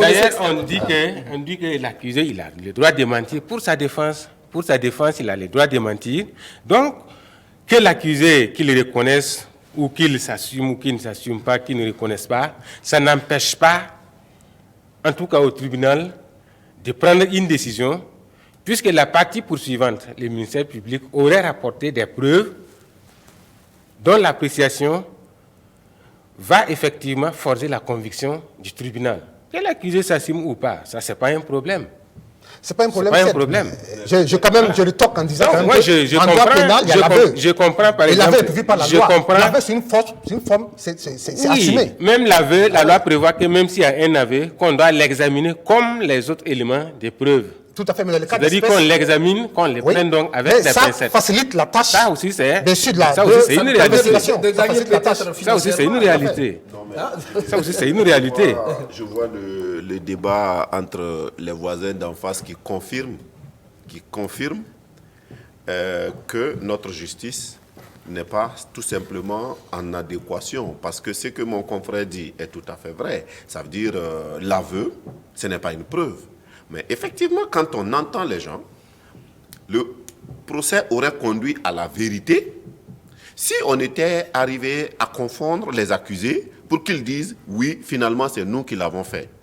Mais vous savez, il y a des exemples qui existent comme ça dans le monde. Le système judiciaire le plus à problème dans le monde, c'est le système américain. Parce que dans ce système, souvent, pour des jeux d'intérêt, tout simplement, même si vous n'avez pas commis une infraction, c'est plus facile pour vous de dire oui, je l'ai fait, et d'en finir avec tout de suite et continuer à autre chose. Mais ce n'est pas ça notre justice. Notre justice ne recherche pas un aveu. Notre justice, malheureusement, ne recherche pas ces hommes valeureux-là qui vont aller dire « j'assume mes responsabilités ». Notre justice recherche des preuves. Malheureusement, ce sont des questions qui ne sont pas accessibles au commun de Burkinabé, donc qui ne comprend pas ce qui se passe à Ouaga 2000, qui a l'impression que l'argent est jeté pour rien. Mais nous, professionnels, les juges, ils savent lire les preuves, ils savent distinguer, ils vont condamner, ils vont rendre une décision peut-être bonne, peut-être mauvaise, mais une chose est certaine, elle sera incomprise. C'est ça le problème, la réalité. Finalement, un procès à l'issue où il y a l'incompréhension finalement, où certains restent sur les fins, toujours est-il que la justice va rendre... Non, moi je pense que le système judiciaire, on peut dire qu'il est perfectible. Voilà. Mais je crois qu'aucun système judiciaire ne peut être bon sans des bons acteurs. Je crois qu'ici... Ici, c'est la crédibilité des acteurs qui... Oui, ici, c'est la crédibilité des acteurs. Voilà, moi j'ai dit, d'entrée, on a dit, le juge a été récusé. Il s'est refusé à partir.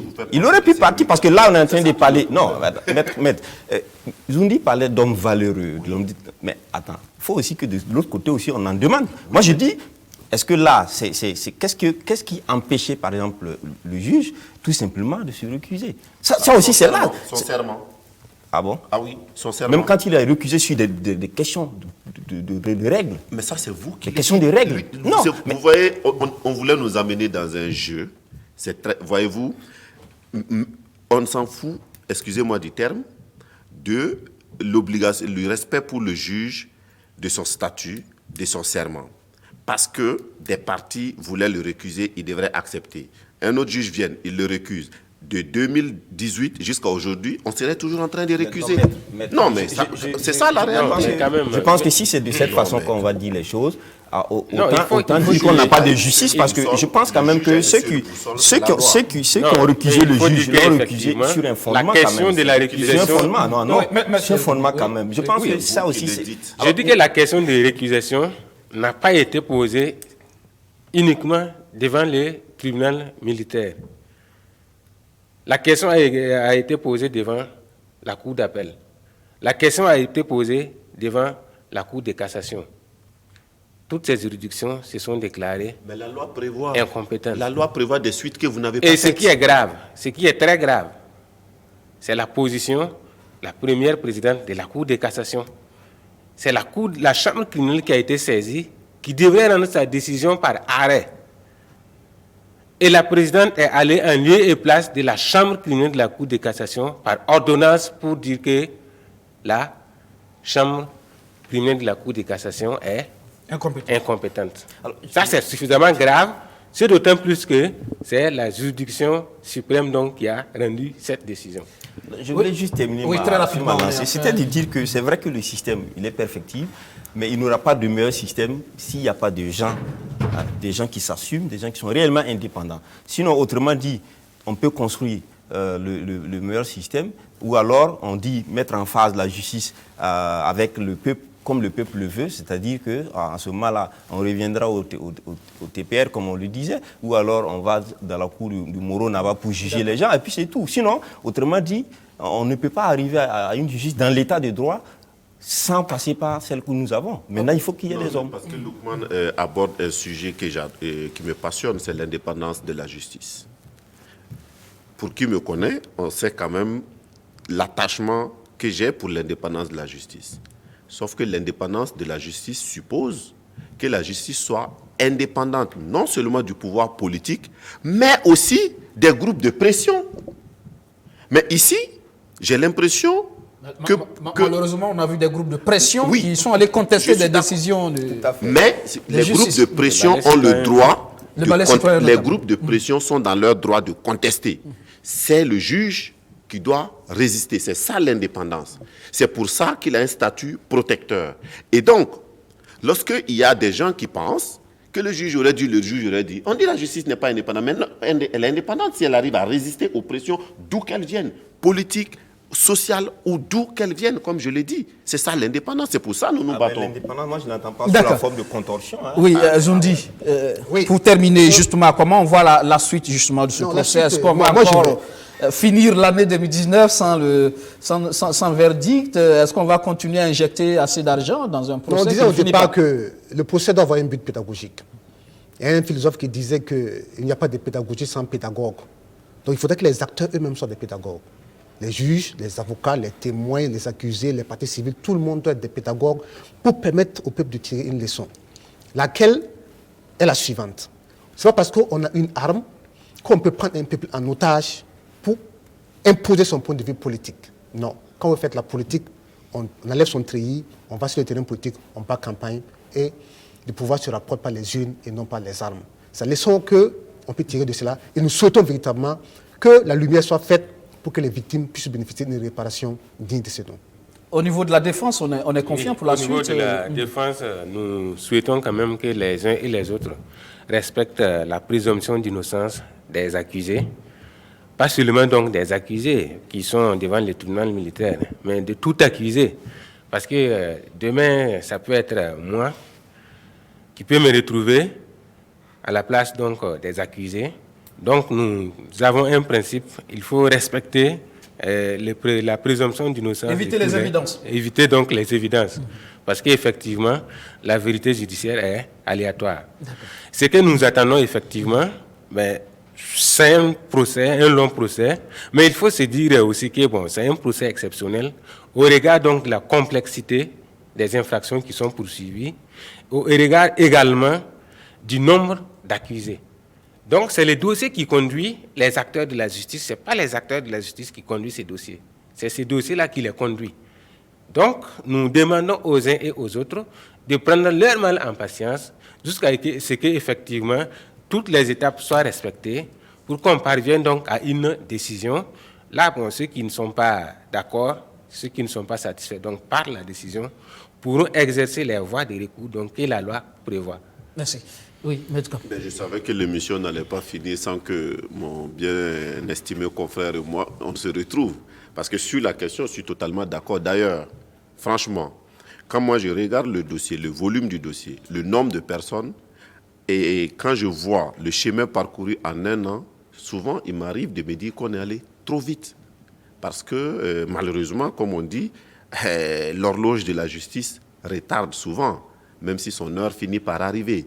L'heure de la justice dans cette affaire va arriver, mais il ne faut pas la précipitation. Parce que dans cette affaire, il est question de liberté des gens, des personnes qui sont poursuivies. Il est question du droit des victimes. Prenons le temps qu'il faut, qu'une décision, la meilleure humainement possible, soit rendue, parce que ce procès, son importance est de deux ordres. Premièrement, c'est que le pouvoir ne peut plus se transmettre par les armes. Et deuxièmement, c'est que toute personne au Burkina, quel que soit ce qu'on vous reproche, vous avez droit à un procès équitable. Et ça, c'est très important. Non, je finirai sur deux aspects. On a dit que le procès, c'est un procès pour la vérité, pour la réconciliation. Je me pose la question de savoir aujourd'hui, à partir du moment où le rendez-vous de la vérité semble bien évidemment mal embarqué et qu'on risque peut-être de ne pas atteindre la vérité qu'il faut, la vérité qui satisfasse, je me demande comment est-ce qu'on peut arriver à l'issue de ce procès-là réellement à obtenir la réconciliation. L'autre élément, c'est de dire qu'on a dit aussi qu'il faut vérité, justice, réparation pour les victimes. Parce que dans tout ce qu'on dit aujourd'hui, c'est vrai, mais ce sont les victimes avant tout qui ont perdu quelqu'un. Ce sont elles qui ressentent la plus grande douleur. Comment est-ce qu'on répare? Parce que je crois que les victimes attendent les coupables et non pas qu'on les trouve des coupables. Et ça, si on les trouve des coupables, je ne crois pas qu'on aura résolu ce problème-là, qui pour moi est très important par rapport à ce procès qu'on est en train de mener. Merci. Merci à tous d'être venus sur ce plateau spécial. Mesdames, Messieurs, c'est la fin de cette émission. Merci à vous qui l'avez suivi. Excellent sur le programme sur notre chaîne. Bonsoir.